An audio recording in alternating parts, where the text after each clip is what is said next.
pengajuan karena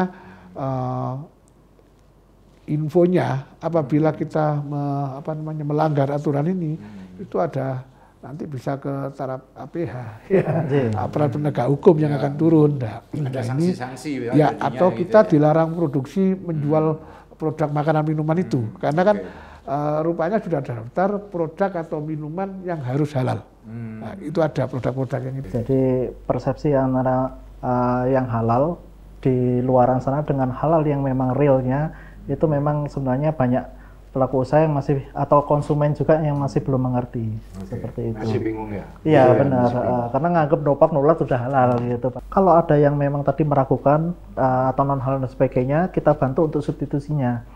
Kita sampaikan ke pelaku usaha bahwa ini bahan baku ini meragukan, nanti mungkin bisa dibantu untuk mengganti seperti itu. Jadi kita berikan pilihan ya, kita pilihan bisa pakai merek ini dan sebagainya gitu. Jadi memang itu juga memudahkan pelaku usaha juga. Assalamualaikum warahmatullahi wabarakatuh. Waalaikumsalam warahmatullahi wabarakatuh. Dengan saya Yusuf Muntaha ada di podcast Maraku Podcast di BM Media yang bertempat di Bahrul Mahfiroh, Pondok Bahrul Mahfiroh. Kita kali ini akan membahas lebih detail mengenai apa itu sertifikat halal dan bagaimana mekanismenya sekaligus objek yang menjadi sasaran sertifikat halal itu apa. Nah, untuk lebih jelasnya kami mengundang Pak Agus. Pak Agus Basuki ini adalah Ketua PRI Malang, Pak. Ya, Kota Malang. Kota Malang ya. Kota Malang. Gimana Pak, sehat? Alhamdulillah sehat. Sehat Pak ya. Nggak macet ke sini Pak ya. Lancar. Oke. Yang kedua dengan Mas Muhammad Budi Nur Cahyo. Ya, sebagai pendamping dan penyelia produk halal. Gitu ya. Oke, gimana? Alhamdulillah. Alhamdulillah juga. Sudah membawa perbekalan halal ini di sini. Siap. Oke. Kita mulai saja, saya akan bertanya dulu ke Pak Agus nih. Berkaitan dengan industri pariwisata di Kota Malang khususnya Pak ya, yang dalam konteks koordinasinya PARI. Objek produk halal ini sampai di mana Pak sebenarnya sudah dilakukan oleh teman-teman gitu ya, di industri perhotelan dan industri pariwisata Kota Malang. Ya, terima kasih. Untuk saat ini kami sedang sosialisasi, Pak, kepada anggota dan menghimbau agar segera melakukan proses sertifikasi. Jadi sudah kami awali dengan sosialisasi, juga beberapa informasi mengenai proses sertifikasi halal itu apa. Karena rupanya kan saat ini yang titik beratnya kepada produk minuman dan makanan yang diproduksi oleh usaha-usaha yang tergabung dalam asosiasi kami. Ada restoran, ada hotel. Nah, khususnya di bidang makanan minuman. Nah, itu yang sedang kami lakukan. Untuk itu memang dengan bantuan pihak timnya Provinsi dan Pak Putih ini kami sudah lakukan beberapa kali kegiatan-kegiatan. Jadi ada yang sudah melakukan atau sedang diproses, ada yang masih dalam taraf penjajakan. Dan ini kami harap memang para tim ini bisa berkunjung setelah kan kami sudah izinkan. Silakan berkunjung ke tempat-tempat anggota kami, paling tidak memberikan informasi dan syukur-syukur kalau terjadi sepakat untuk melakukan pendampingan terhadap hotel dan resto itu sendiri. Ini sedang kami lakukan dan harapannya target Oktober itu bisa tercapai. Paling tidak karena prosesnya kan tidak cepat ya, agak lama itu paling tidak sudah ada pengajuan karena infonya apabila kita melanggar aturan ini itu ada nanti bisa ke taraf APH ya, aparat penegak hukum yang akan turun. Nah, ada sanksi-sanksi ya atau kita dilarang produksi menjual produk makanan minuman itu karena kan rupanya sudah daftar produk atau minuman yang harus halal. Nah, itu ada produk-produk yang itu ada ya. Nah, sehingga kalau kita produk minuman dan makanan itu belum bersertifikat halal, kita nggak boleh jual di tempat kita. Rupanya gitu ya. Nah, itu. Jadi Pak Indra, itu yang sedang kami tekankan pada teman-teman. Dan proses gitu Pak. Itu. Sementara industri pariwisata dan perhotelan sebenarnya pada posisi middle operation ya Pak di sana ya. Karena tidak memproduk sendiri tapi harus bisa menggaransi bahwa makanan dan minuman terutama yang ada disediakan oleh hotel itu bersertifikat halal itu ya. Termasuk bahan baku diperolehnya Pak. Bahan baku diperolehnya. Jadi memang ini sebetulnya perlu komitmen semua pihak Pak. Jadi itu akan aman apabila pemerintah daerah sudah melakukan suatu pendataan juga.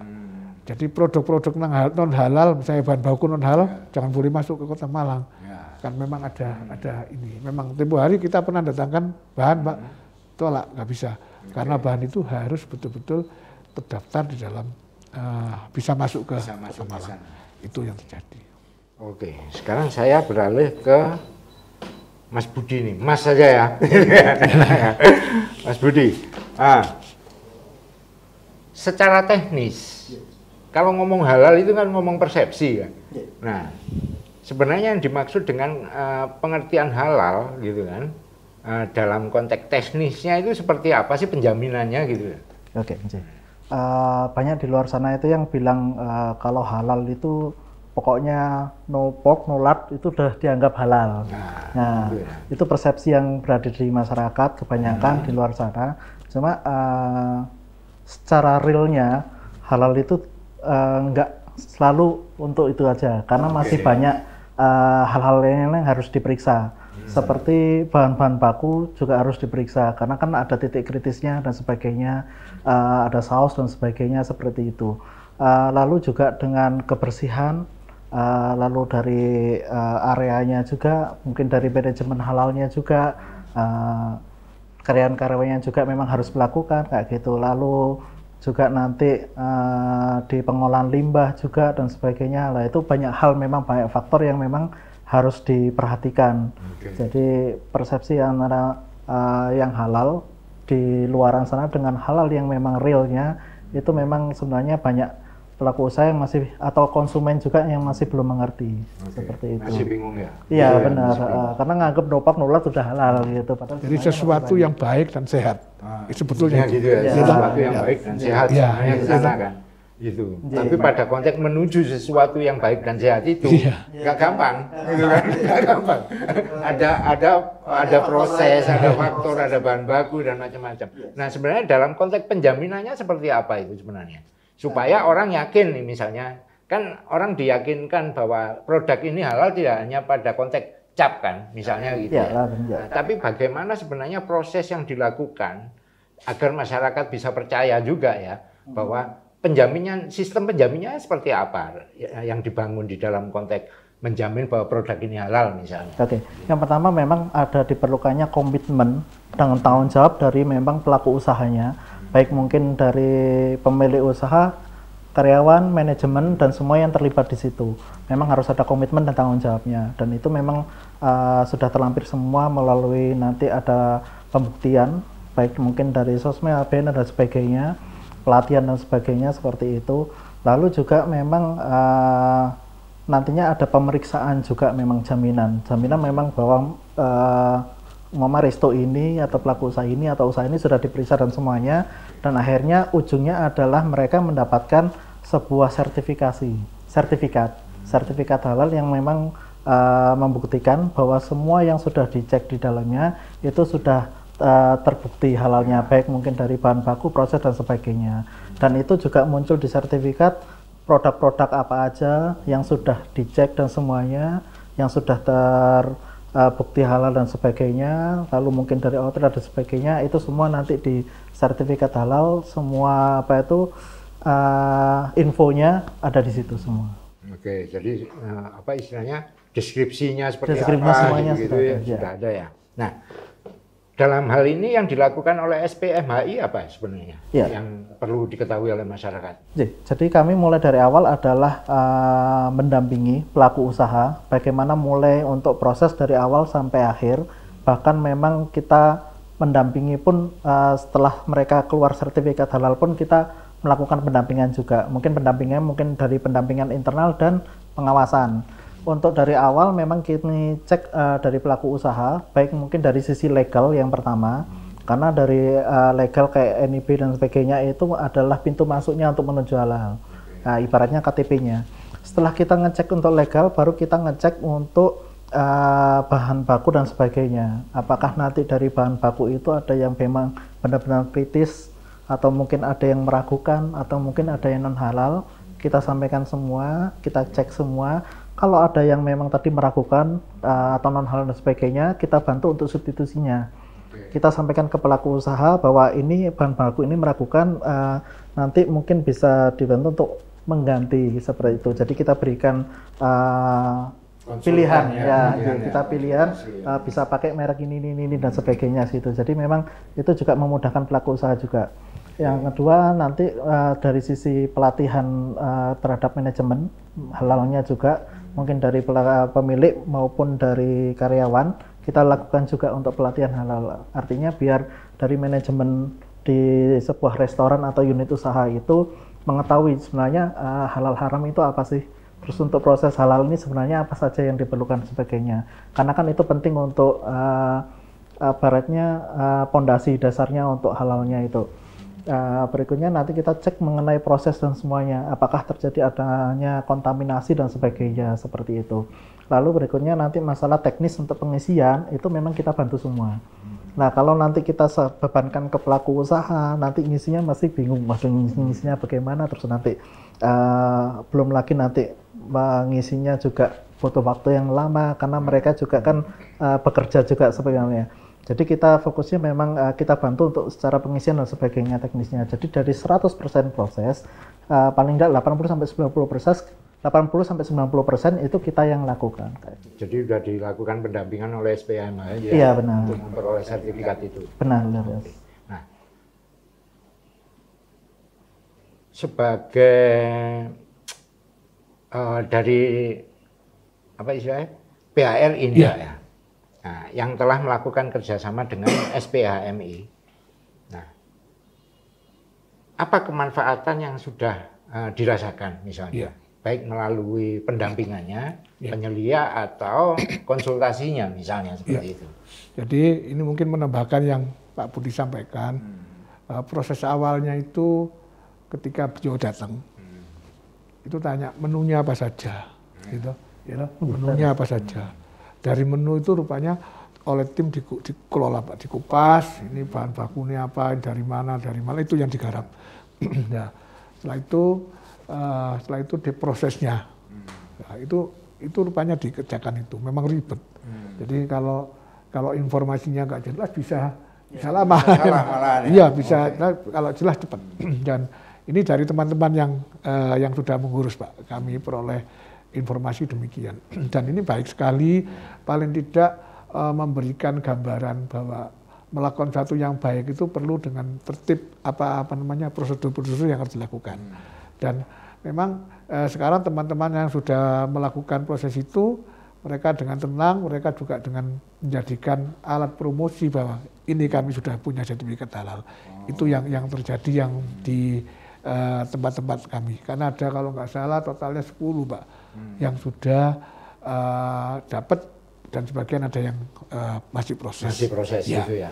Artinya sebenarnya dengan sertifikat halal itu malah bisa menjamin industri pariwisata juga bisa mengkampanye sekalian ya, Pak, mengkampanye prosesnya ini, Pak, gitu. Karena di dalam prosesnya pun ada pemisahan, pemisahan. Ini kalau halal prosesnya bagaimana, cara membersihkan juga ada SOP-nya. yang bukan halal jangan dicampur ininya gitu.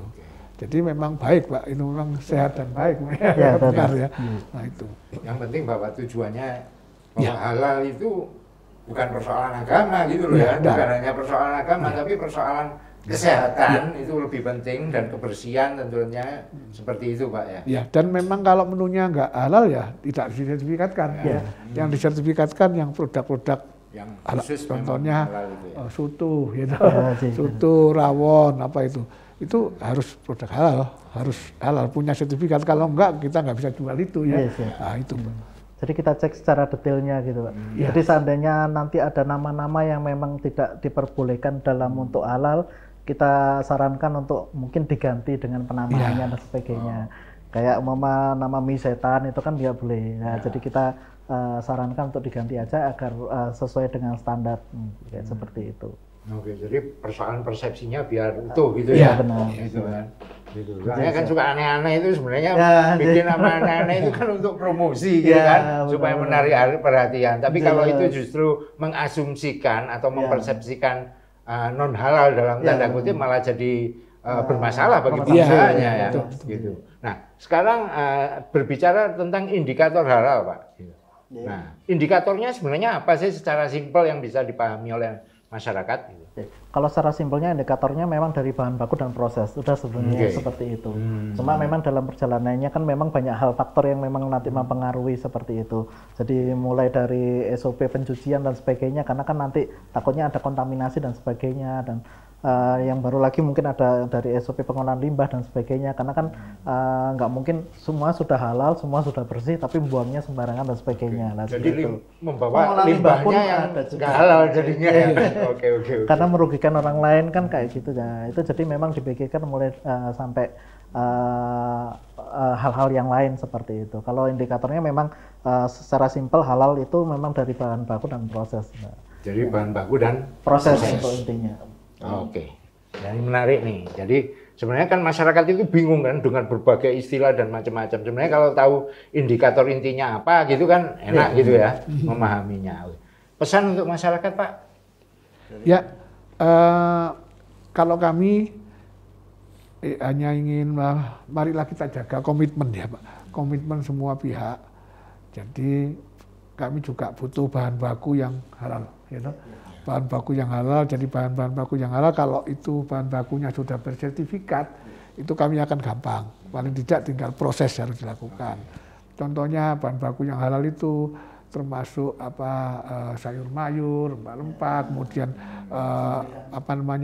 ayam, daging lah, itu memang harus diproses dalam suasana yang halal, cara motong dan sebagainya. Nah, itu kalau semuanya sudah itu tercipta, maka proses halal itu sudah akan otomatis sudah terlaksana di ini. Jadi yang kedua bahwa dukungan dari para pihak, Pak, termasuk SPMHI ya, kemudian para vendor-vendor yang bersertifikat halal, terus pemerintah daerah itu memang harus betul-betul komitmen.